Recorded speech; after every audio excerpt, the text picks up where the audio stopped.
Praise the Lord. आप सबको जय मसीह की शालोम। प्रभु यीशु मसीह के नाम से फिर एक बार आपका स्वागत है इस प्रार्थना सभा में। प्रियजनों, अब हम 25वां सप्ताह में प्रवेश कर रहे हैं इस साल का। इसके लिए प्रभु को धन्यवाद। और आज हम लगभग मध्य भाग, जून महीने के लगभग मध्य भाग में पहुंचे हैं। परमेश्वर की बड़ी कृपा है, बड़ी दया है। स्वयं हम परमेश्वर को धन्यवाद दें, प्रार्थना करें। जीवित दयालु परमेश्वर पिता, हम आपको धन्यवाद देते हैं, आपके नाम की स्तुति, महिमा, प्रशंसा, आपकी बड़ाई करते हैं। प्रभु, हम आपकी तारीफ करते हैं, आपकी बड़ाई करते हैं प्रभु जी, आपका जय जयकार करते हैं प्रभु जी, क्योंकि आप जिंदा परमेश्वर है और आप हमारे साथ हैं, हमें चला रहे हैं प्रभु जी। हमारे जीवन के ऊपर आपने बड़े बड़े उपकार किए हैं, आपको धन्यवाद देते हैं प्रभु जी। प्रभु, हमारे परिवार के ऊपर, हमारे प्रिय लोगों पर जो अनुकंपा आपने की है, आपको धन्यवाद देते हैं। किसी भी प्रकार का प्रभु जी कोई ऐसा काम हमसे हुआ है जो आपके नजर में गलत है, क्षमा कीजिए, दया कीजिए प्रभु जी। और प्रभु यीशु, आपने आपका बहुमूल्य पवित्र रक्त से हमें धो दिया है, इसके लिए आपकी प्रशंसा, आपकी बड़ाई करते हैं प्रभु परमेश्वर पिता। हमें दोषमुक्त किया, इसके लिए धन्यवाद। सारे पाप अपराधों को आपने हटा दिया, इसके लिए आपको धन्यवाद देते हैं। आपका गौरव, महिमा और आपकी प्रशंसा करते हैं, धन्यवाद देते हैं प्रभु जी कि आपने प्रभु जी हम पर बड़े बड़े उपकार किए हैं, अद्भुत कार्य किए हैं। उन सारे अद्भुत कार्यों के लिए आपको धन्यवाद देते हैं, आपकी बड़ाई करते हैं। पवित्र आत्मा, आपके बिना ये प्रार्थना सभा अधूरी है। पवित्र आत्मा, आप हमें चलाइए प्रभु जी, हमें सिखाइए, हम आत्मा में और सच्चाई में आराधना करें, ऐसी कृपा मांगते हैं। धन्यवाद प्रभु जी, आपकी महिमा करते हैं प्रभु जी। धन्यवाद प्रभु। हालेलुया प्रभु जी, ओ हालेलुया। उपकार स्तुति राजाओं के राजा, प्रभुओं के प्रभु, आपकी उपकार स्तुति करते हैं, आपकी प्रशंसा, आपकी बड़ाई करते हैं। हम धन्यवाद के साथ आपके महान उपस्थिति में आते हैं प्रभु जी। हम सभी का ताबा ले प्रभु जी, हम आपका गुणगान करते हैं, आपकी बड़ाई करते हैं प्रभु। कोई नहीं आपके तुल्य प्रभु, कोई नहीं आपके समान प्रभु जी। वो पराक्रमी परमेश्वर, धन्यवाद। अपने भक्तों की लाज रखने वाले प्रभु, धन्यवाद देते हैं प्रभु जी। प्रभु जी, आपने प्रभु जी संसार के, सृष्टि के आरंभ से प्रभु जी आज तक प्रभु जी मानव जाति के ऊपर उपकार किए हैं प्रभु जी। सृष्टि को संभाला है, चलाया है प्रभु जी, हम आपको धन्यवाद देते हैं। सारी सृष्टि में मनुष्य से आपने ज्यादा प्यार किया, इसके लिए धन्यवाद प्रभु। हमें बचाने के लिए अपने इकलौते पुत्र प्रभु यीशु मसीह को इस जगत में भेजा, हम आपको धन्यवाद देते हैं। जो हमारे लिए मारा गया, गाड़ा गया, तीसरे दिन जी उठा, इसके लिए आपको धन्यवाद प्रभु। आपकी महिमा, आपकी प्रशंसा करते हैं यीशु मसीह के नाम में, आमीन।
बजाते हैं, खुशियाँ मनाते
आइए प्रियजन, इस समय हम आराधना में आए और जो घुटने के बल आना चाहते हैं आप घुटने के बल आ सकते हैं, जो खड़े रहना चाहते हैं आप खड़े रह सकते हैं। आइए इस समय हम अपने सारे विचारों को, सारी परेशानियों को, सारी पीड़ा तकलीफों को परमेश्वर के हवाले करें। कुछ भी अपने पास न रखते हुए सब कुछ परमेश्वर के हवाले करते हुए आइए उस जीवित परमेश्वर की आराधना करें।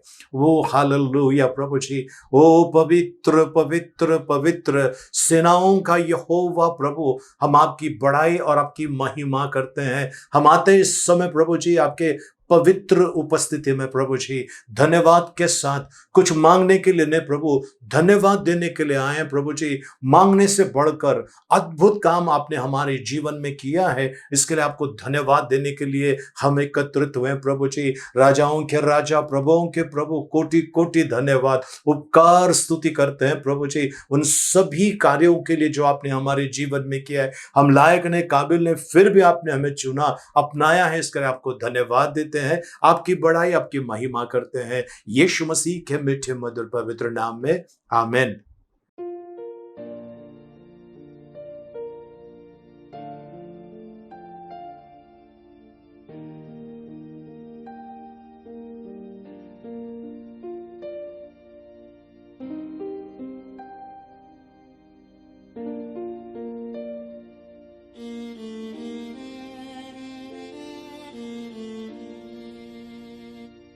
धन्यवाद के साथ स्तुति गाऊंगा, हे यीशु मेरे खुदा। उपकार तेरे हैं बेशुमार, कोटि कोटि स्तुति धन्यवाद। धन्यवाद के साथ स्तुति गाऊंगा, हे यीशु मेरे खुदा। उपकार तेरे हैं बेशुमार, कोटि कोटि स्तुति धन्यवाद। योग्यता से बढ़ के दिया है अपनी दया से तूने मुझे। योग्यता से बढ़ के दिया है अपनी दया से तूने मुझे। मांगने से ज्यादा मिला मुझे, आभारी हूँ प्रभु मैं।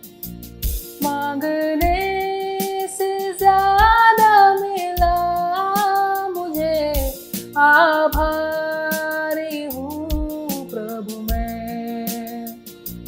धन्यवाद के साथ स्तुति गाऊंगा, हे यीशु मेरे खुदा। उपकार तेरे हैं बेशुमार, कोटि कोटि स्तुति धन्यवाद।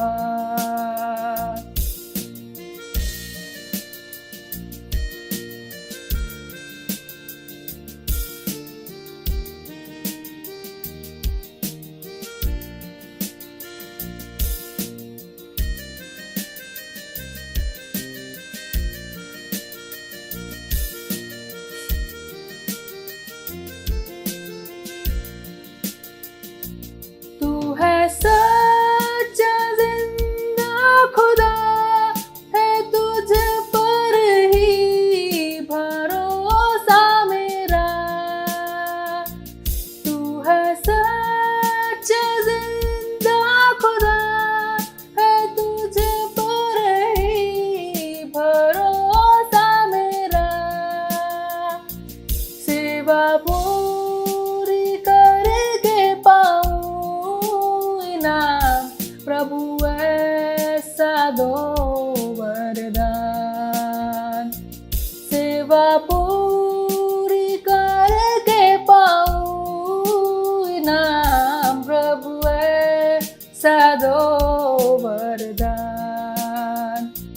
धन्यवाद के साथ स्तुति गाऊंगा, हे यीशु मेरे खुदा। उपकार तेरे हैं बेशुमार, कोटि कोटि स्तुति धन्यवाद। धन्यवाद के साथ स्तुति गाऊंगा, हे यीशु मेरे खुदा। उपकार तेरे हैं बेशुमार, कोटि कोटि स्तुति धन्यवाद। कोटि कोटि स्तुति धन्यवाद। कोटि कोटि स्तुति धन्यवाद। पवित्र पवित्र पवित्र परमेश्वर पिता, आकाश और पृथ्वी के निर्माण करता, प्रभु जी आपकी उपस्थिति में आकर आपकी आराधना करने का जो सौभाग्य दिया है, आपको धन्यवाद देते हैं, आपकी बड़ाई करते हैं प्रभु जी। वो धन्यवाद देते हैं प्रभु जी। प्रभु जी आप महान है प्रभु जी, आपकी महानता गगन से भी ऊंची है, इसके लिए आपको धन्यवाद देते हैं। आपने हमारी स्तुति आराधना स्वीकार की, इसके लिए धन्यवाद प्रभु जी। आगे का समय आपके हाथ में सौंपते हैं, आपके पवित्र मीठे मधुर वचनों के द्वारा आप हमारा मार्गदर्शन कीजिए, ऐसे हम प्रार्थना करते हैं प्रभु यीशु मसीह के मीठे मधुर पवित्र नाम में, आमेन आमेन। प्रियजनों, आज आइए हम परमेश्वर के वचनों में चलेंगे और आज हम जख्म के बारे में अध्ययन करने वाले हैं। और जख्म कई प्रकार के होते हैं, है ना, शारीरिक है, मानसिक है, आत्मिक है, उनके ऊपर हम आज मनन करने वाले हैं। सो आइए हम परमेश्वर के वचन में चलते हैं। नीति वचन उसका 23 अध्याय उसका 29 पद को हम पढ़ने वाले हैं। Proverbs chapter 23 verse 29। कौन कहता है हाय, कौन कहता है हाय हाय, कौन झगड़े रगड़े में फंसता है, कौन बकबक करता है, किसके अकारण घाव होते हैं, किसकी आंखें लाल हो जाती है। प्रभु परमेश्वर इन पढ़े वचनों के द्वारा हमें अनुग्रह से भरपूर करे, आमेन। आइए प्रियजन हम प्रार्थना करें। जीवित दयालु परमेश्वर पिता, इस समय प्रभु हम आपके चरणों में आते हैं प्रभु जी, आपकी महिमा, आपकी प्रशंसा, आपकी बड़ाई करते हैं प्रभु जी। प्रभु इन वचनों के द्वारा आज आप हमसे बातें कीजिए, ऐसे हम प्रार्थना करते हैं यीशु मसीह के मीठे मधुर पवित्र नाम में, amen amen. Praise the Lord. प्रियजनों, परमेश्वर के पवित्र नाम की स्तुति हो। हमने जो अभी वचन पढ़ा उसमें का एक भाग है किसको घाव है बिना कारण के, है ना, उसी के ऊपर हम मनन करने वाले। एक बार फिर पढ़ लेंगे। कौन कहता है हाय, कौन कहता है हाय हाय, कौन झगड़े रगड़े में फंसता है, कौन बकबक करता है, किसके अकारण घाव होते हैं। किसके अकारण घाव होते हैं, मतलब घाव बिना कारण किसके होते हैं, प्रश्न चिन्ह है वहां पर प्रियजनों, यानी बिना कारण किसी को घाव नहीं होता है। ठीक है, घाव प्रियजनों दो प्रकार के हैं।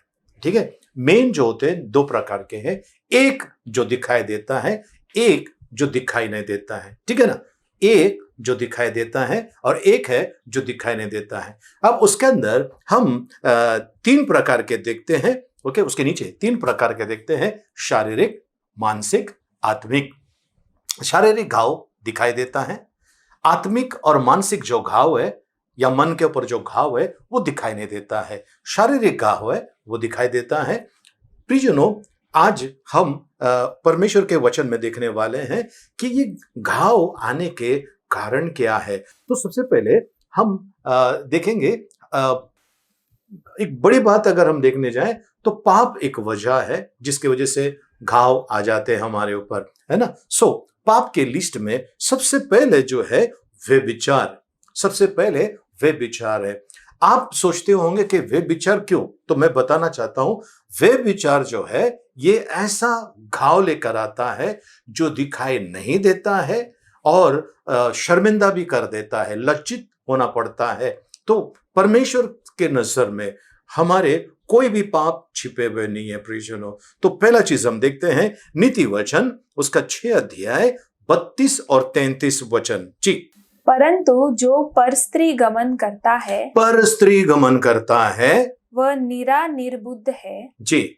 जो अपने प्राणों को नाश करना चाहता है, जो अपने प्राणों को नाश करना चाहता है, प्रियजनों, ये एक जो है दिखाई नहीं दे रहा है, लेकिन अपने प्राणों को नाश करता है जी, वह ऐसा करता है, जी, उसको घायल और अपमानित होना उसे पड़ेगा। घायल और अपमानित होना पड़ता है।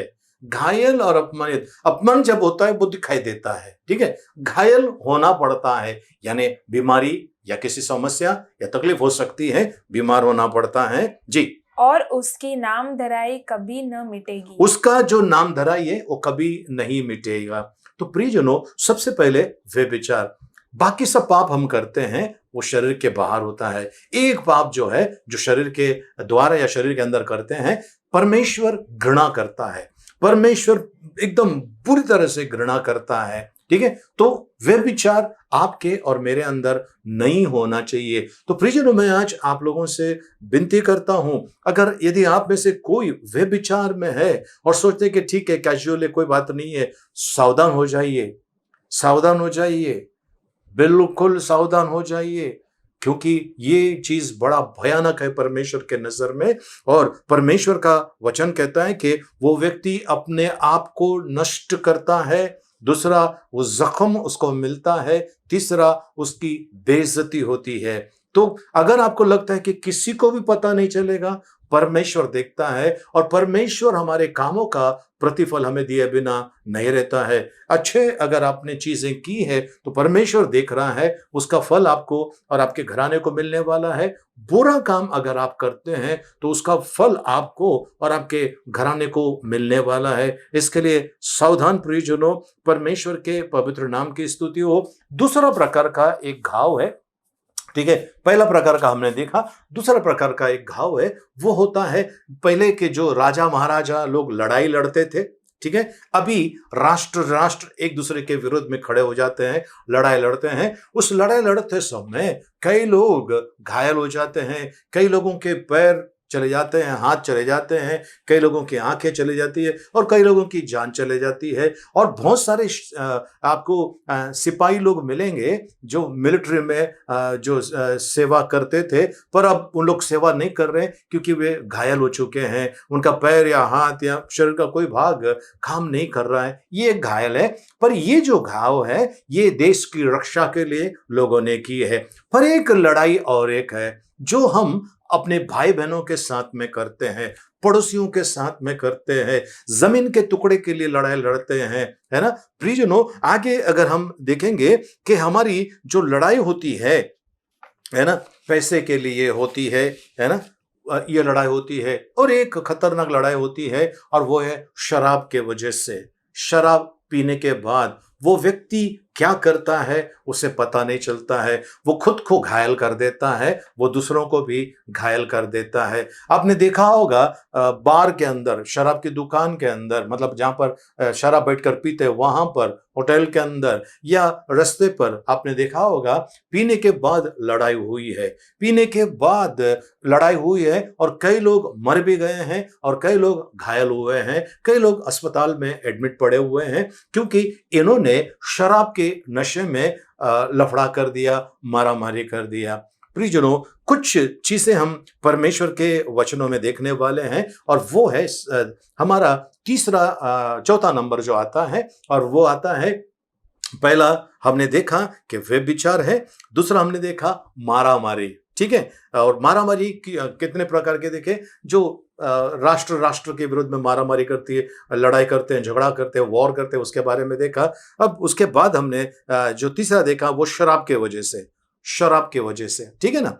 अब चौथा चीज हम देखने वाले हैं कि लालच के वजह से, लालच के वजह से हम लड़ाई लड़ते हैं। याकूब की पत्री 4 अध्याय उसका 1 और 2 वचन दी के बड़ा सुंदर रीति से इसमें वो बातों को दर्शाया गया है जी। तुम में लड़ाइयाँ और झगड़े कहाँ से आ गए? तुम में, तुम्हारे अंदर लड़ाइयां झगड़े कहाँ से आए? क्या उन सुख विलासों से नहीं जो तुम्हारे अंगों में लड़ते भिड़ते हैं? जी। तुम लालसा रखते हो जी। और तुम्हें मिलता नहीं। जी। तुम हत्या और डाह करते हो और कुछ प्राप्त नहीं कर सकते। तुम झगड़ते और लड़ते हो, तुम्हें इसीलिए नहीं मिलता कि मांगते नहीं। ओके, ये सब कहां से आ रहा है आपके अंदर? लालच, लालसा। लालच एक बड़ी बुरी बला है, आपने सुना होगा। सही बात है। कुछ लोग अपना जीवन को बेहतर करने के लिए बाइक चुराते हैं, कार चुराते हैं, ठीक है, कंपनियों से सामान गुल कर देते हैं, चुराते हैं, और उनके पास पैसे आते हैं और वे दुनिया के सारे सुख विलास प्राप्त करने की कोशिश करते हैं, लेकिन क्या मिलता है? जेल, जेल, है ना, हत्या। आप प्रियजनों, किसी भी जिसने हत्या की है उसको अगर आप जाकर जेल में जाकर अगर मिलेंगे तो उनसे पूछ लेना आपको क्या फील होता है, क्या महसूस होता है।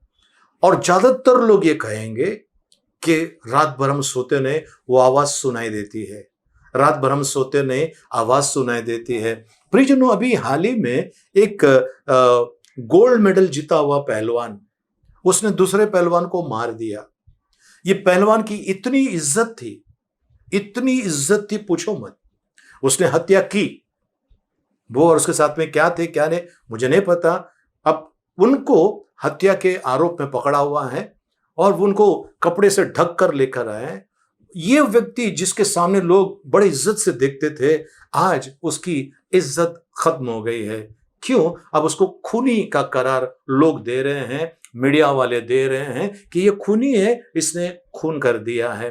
प्रियजनों, हत्या करने के बाद अगर आपको लगता है कि आपका दुश्मन मिट गया है, सॉरी, शारीरिक रीति से दुश्मन मिट गया है, लेकिन मानसिक रीति से आपका तनाव शुरू हो जाता है। पवित्र शास्त्र कहता है, हम इस समय प्रियजनों परमेश्वर के वचन के अंदर देखेंगे। ये हमने अभी शारीरिक देखा, ठीक है, अब मानसिक चीजों की तरफ हम देखने वाले हैं। मानसिक घाव, मानसिक जख्म जो हमारे अंदर होता है, जख्म होता है, दिखाई नहीं देता है। हमने अब तक जो देखे हैं वो दिखाई देता है, पर अब हम वो देखने वाले हैं जो दिखाई नहीं देता है। चलिए, दूसरा कोरिन्थियों 12 अध्याय उसका 20 वचन जी। क्योंकि मुझे डर है कहीं ऐसा ना हो कि मैं आकर जैसे चाहता हूँ वैसे तुम्हें ना पाऊं, और मुझे भी जैसा तुम नहीं चाहते वैसा ही पाओ, कि तुम में झगड़ा, डाह, तुम में झगड़ा, नंबर 1 झगड़ा जी, डाह, डाह यानी जलन जी, क्रोध, क्रोध, विरोध, ईर्ष्या, ईर्ष्या, चुगली, अभिमान हम्म, और बखेड़े हो जी। ये सारी चीजें जो होती है ना, ढा, अभिमान, चुगली करना, फुसफुसाना, है ना, और ये सारी जो चीजें हैं जो हमने अभी पढ़ा, जिसमें जलन भी है, ये चीजें हैं प्रियजनों, ये अंदर जख्म कर देता है, ये आपके अंदर जख्म कर देता है। किसी ने आपको 10 जन के सामने बेइज्जत किया, वो जख्म दिखाई नहीं देता है, पर ये जख्म मन के अंदर छप गए हैं, और ये जख्म भरने वाले नहीं है आसानी से, ये जख्म भरने वाले नहीं है आसानी से। अब ये सब क्या हो जाता है, ये सब क्या हो जाता है, ये सारी चीजें हमें परमेश्वर से अलग कर देती है। ये जो जख्म है हमें परमेश्वर से अलग कर देती है। ये जो जख्म है प्रियजन, ये जो हमारी आदतें हैं, ये जो हमारे अंदर चल रहा है, ये मानसिक चल रहा है। इसके लिए 2 कोरिन्थियों 10 अध्याय 4 वचन में लिखा हुआ है, परमेश्वर ने हमें गढ़ों को ढा देने की ताकत दी है। ये गढ़ जो है दिखाई नहीं देता है, पर उसको ढा देने की बहुत जरूरत है, और वो परमेश्वर ने हमें ताकत दी है। हम फिर से एक बार 2 कोरिन्थियों उसका 12 अध्याय उसका 20 वचन जी। कि तुम में झगड़ा, झगड़ा जी, डाह, डाह, क्रोध, क्रोध, विरोध, विरोध, ईर्ष्या, ईर्ष्या, चुगली, चुगली, अभिमान, अभिमान और बखेड़े हो, और बखेड़े हो।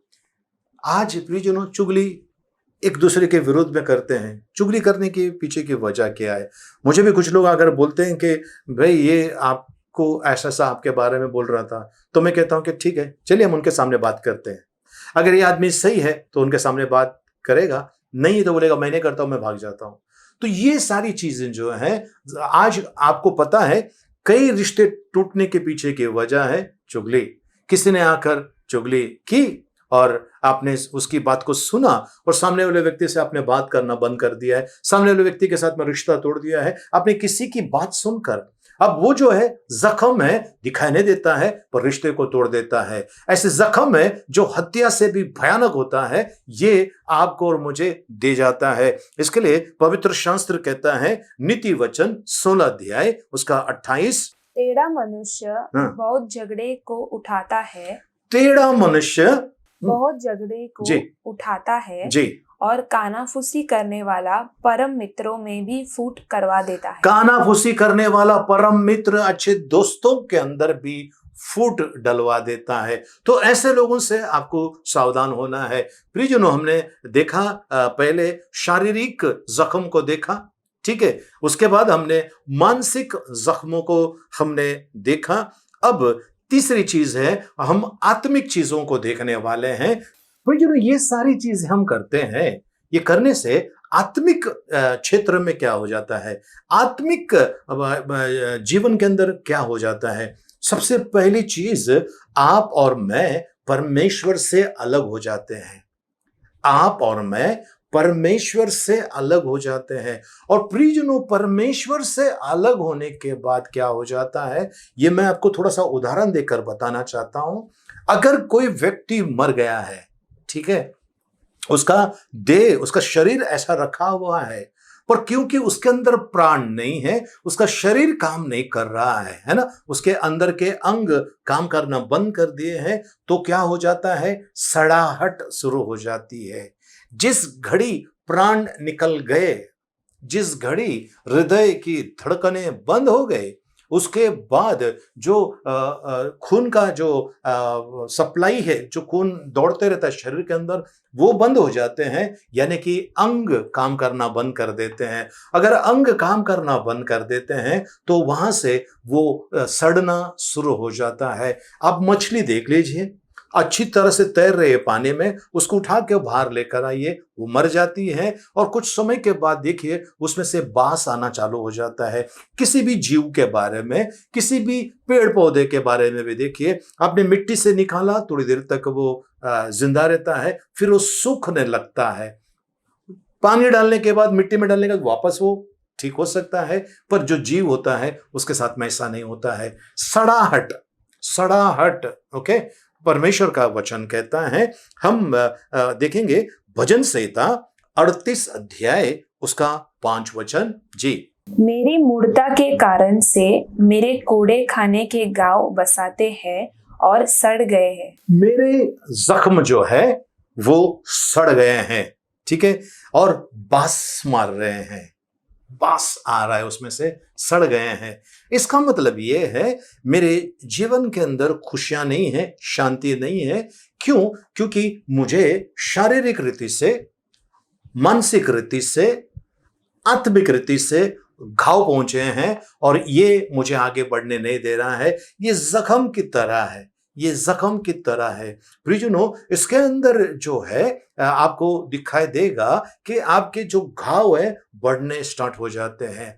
कुछ लोग छोटे छोटे कारण के वजह से शराब पीना चालू कर देते हैं, किसी प्रकार के गंदे प्रकार के नशे को वो अपनाते हैं, और ये जो नशा है प्रियजनों, ये इनको विनाश की तरफ लेकर जाता है।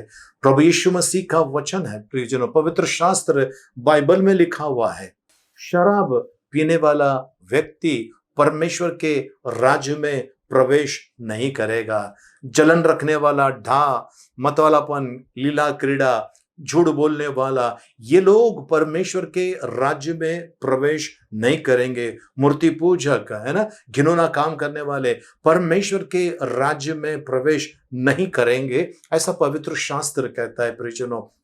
तो जख्म बढ़ रहा है, इसका मतलब मुझे तुरंत उसका इलाज करना है, तुरंत इलाज करना है। मुंबई के पास में पनवेल नाम का एक एरिया है, उसमें थोड़ा सा आगे न्यू पनवेल है, वहां पर सील आश्रम एक संस्था है जो HIV के पेशेंट का देखभाल करते हैं, उन लोग उनको संभालते हैं। साथ साथ में ये लोग जो है बड़ा खूबसूरत काम करते हैं। जो सड़क किनारे पे गिरे हुए लोग जो हैं, है ना, जिनको जख्म है, कोई उनके करीब नहीं आता है, बास मारता है, डेस्टिट्यूट कहते हैं, ये लोग उनको वहां से उठा कर लाते हैं, है ना। पुलिस वाले भी उनको फोन करके बोलते हैं और वे लेकर आते हैं, उनके जख्म को साफ करते हैं।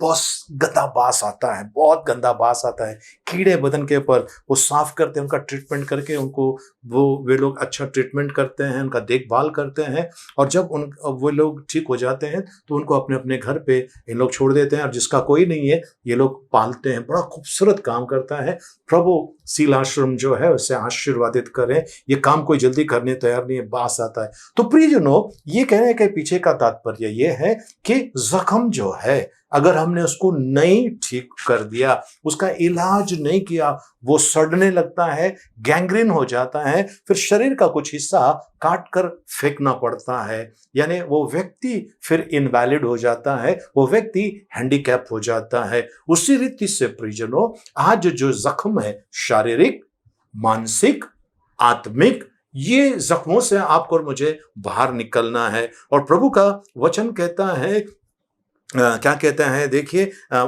यशायाह नबी की किताब 59 अध्याय उसका 2 वचन।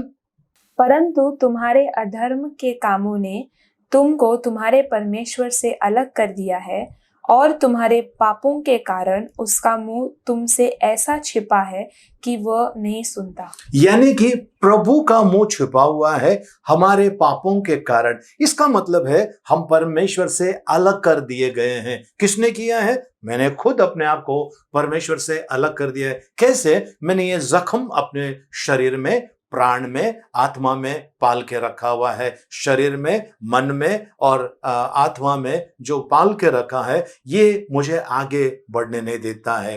अब आप सोचोगे कि मैंने अगर झूठ बोला तो मुझे कैसे घाव हो जाता है।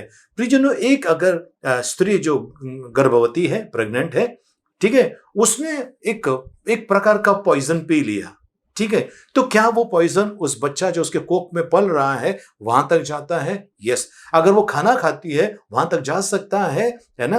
तो वैसे ही वो अगर जहर पीती है तो बच्चे तक भी जा सकता है। उसी रीति से आज अगर आपका और मेरा रिश्ता परमेश्वर से कट गया है, आप और मैं परमेश्वर से अलग हो गए हैं, तो याद रखना ये जख्म है, और ये बड़ा भयानक जख्म है जो हमें नाश की तरफ लेकर जाता है। कुछ लोग प्यार में हार जाते हैं और वो एक जख्म लेकर घूमते हैं और कहते हैं कि मैं जिंदगी में कभी शादी नहीं करूंगा।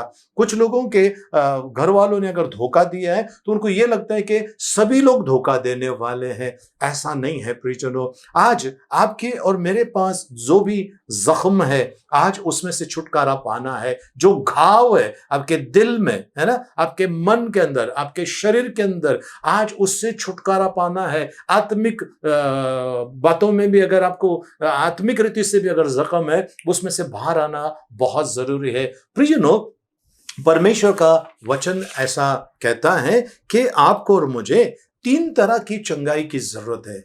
3 तरह की चंगाई की जरूरत है। सबसे पहले शारीरिक चंगाई की जरूरत है, ठीक है।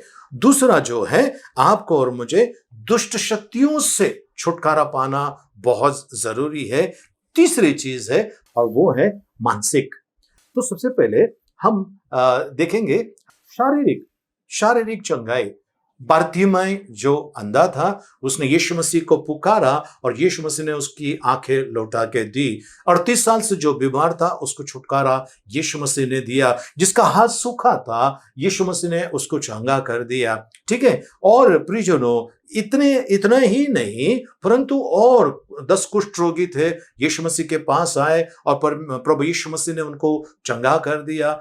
बहुत बड़ी लिस्ट है, यीशु मसीह ने चंगा किया। ये शारीरिक हो गया, ठीक है। अब हम चलते हैं आत्मिक ऐसा होता है, अगर आपने क्रोध रखा हुआ है, जलन रखा हुआ है, आपने झगड़ा रखा हुआ है, तो ये क्या कर देते हैं, ये चीजें दुष्टात्माओं को बुला देते, दुष्शक्तियों को बुलाते हैं आपके अंदर। आप बुलाते हैं उनको, ये रख कर आप उनको बुलाते हैं। अगर ये दुष्शक्तियां अगर आपके अंदर आ गई तो आपको तकलीफ होना स्टार्ट हो जाएगा। ना आप खुद ठीक हो सकते हैं और ना आप दूसरे को ठीक कर सकते हैं। तो आपको अगर अंदर चंगाई चाहते हैं प्रियजनों, तो आपको उन दुष्ट शक्तियों से, दुष्ट आदतों से आपको छुटकारा पाना बहुत जरूरी है। शारीरिक छुटकारा, कोई जख्म हो गया आपको, आपने प्रार्थना किया, उसका ट्रीटमेंट किया, दवा लिया और आपका ये जख्म ठीक हो गया, शारीरिक जख्म ठीक हो गया। अब आते हैं मानसिक जख्म की तरफ। अगर ये जख्म आपके अंदर है, मन के अंदर रखा हुआ है, तो ये क्या कर,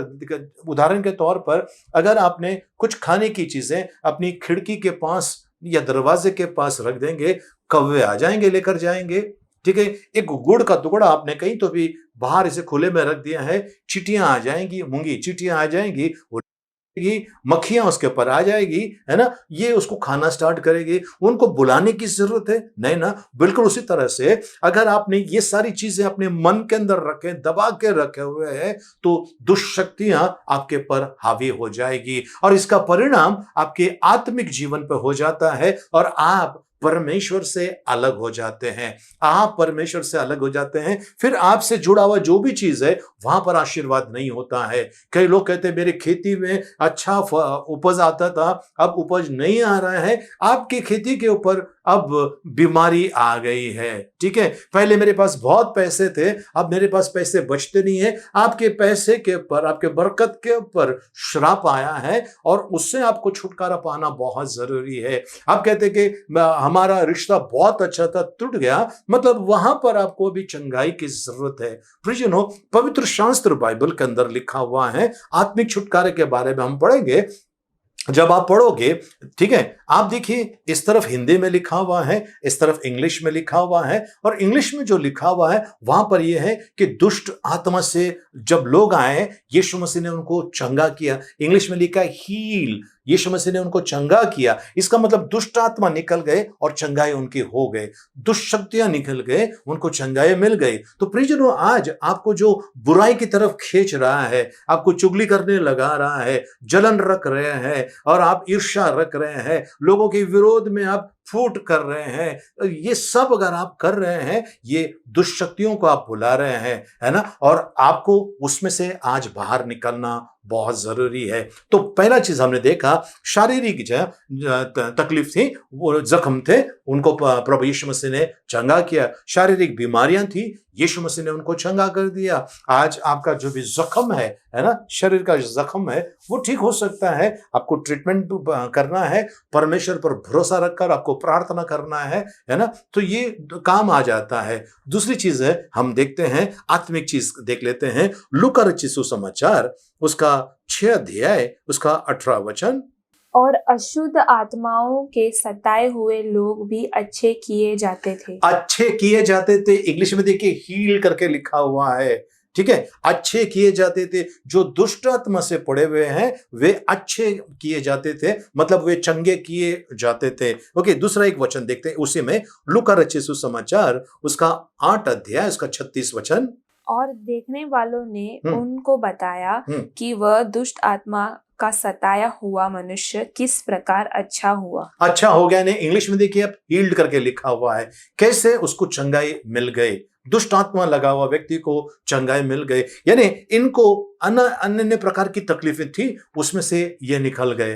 हमने 2 चीजें देखी, शारीरिक देखी, आत्मिक देखी। अब तीसरी चीज की तरफ चलते हैं और वो है मानसिक चीजों से अगर आपको छुटकारा चाहिए तो आपको क्या करना है, इन चीजों को हटा देना है, क्षमा करना है, क्षमा करना है। प्रभु का वचन कहता है, यदि तू औरों के अपराधों को क्षमा नहीं करेगा तो मेरा स्वर्गीय पिता तुम्हें क्षमा नहीं करेगा। तो इससे आपको बाहर आना है, सब कुछ क्षमा करना है, ये आदतों से आपको बाहर आना है। तब देख लेना प्रियजनों, आपके जीवन में परमेश्वर का अद्भुत कार्य, आप खुद महसूस करोगे कि सारे बंधन टूट गए और आप चंगे हो गए। आमीन, हालेलुया। प्रभु यीशु मसीह का वचन कहता है, यशायाह नबी की किताब 53 अध्याय उसका 5 वचन।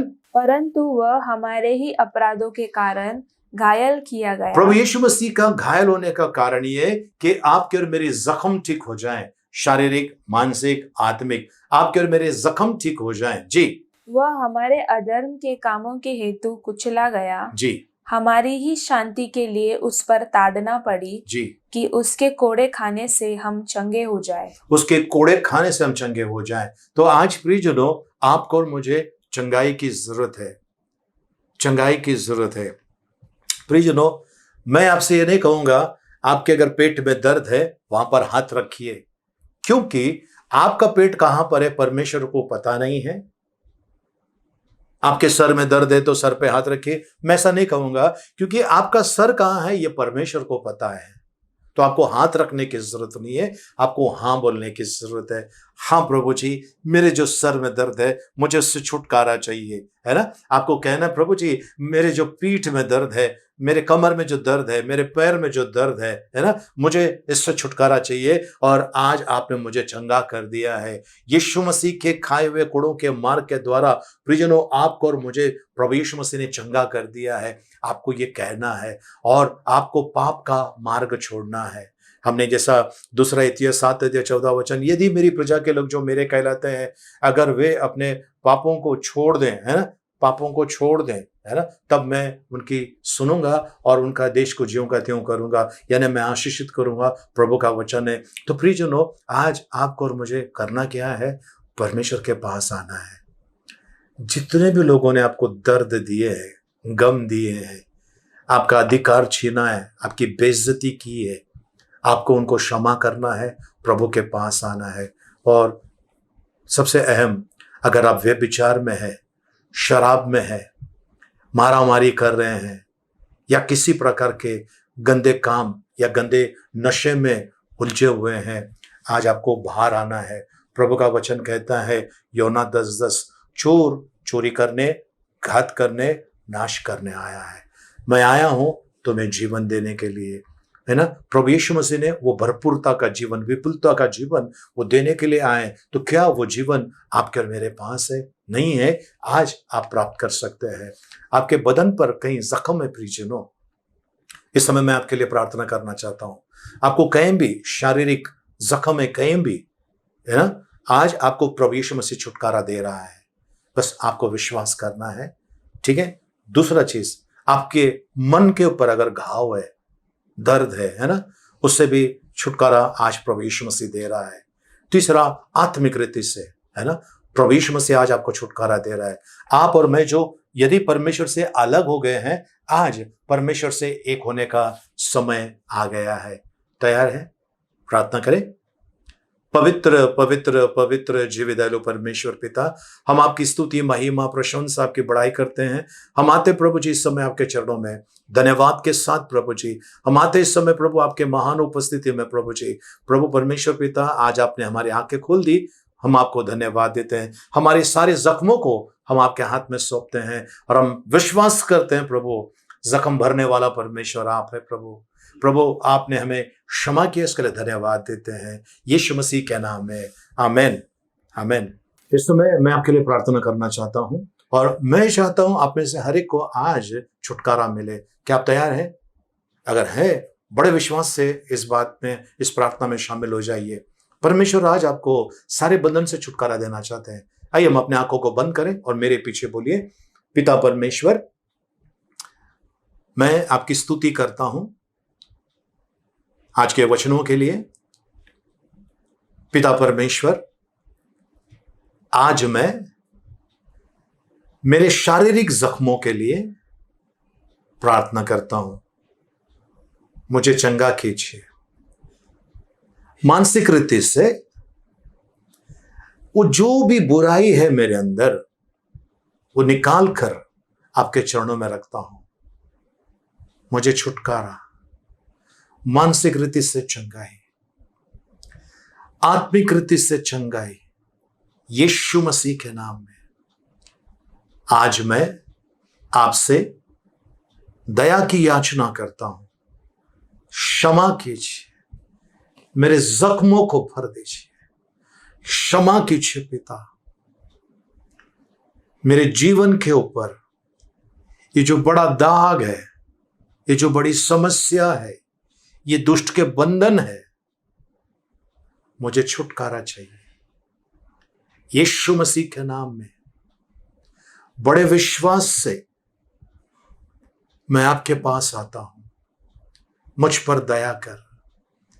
मैंने व्यभिचार किया है या नशा किया है या किसी प्रकार का घमंड किया है, मुझे क्षमा कीजिए। आपके वचन के विरोध में जाकर मैंने पाप किए हैं, क्षमा कीजिए। हे उद्धारकर्ता प्रभु यीशु मसीह, मुझे और मेरे परिवार को छू लीजिए। आपने आशीष दी, आपने जख्मों को भर दिया, आपने छुटकारा दिया। आपको धन्यवाद। यीशु मसीह के मीठे मधुर पवित्र नाम में आमेन, आमेन।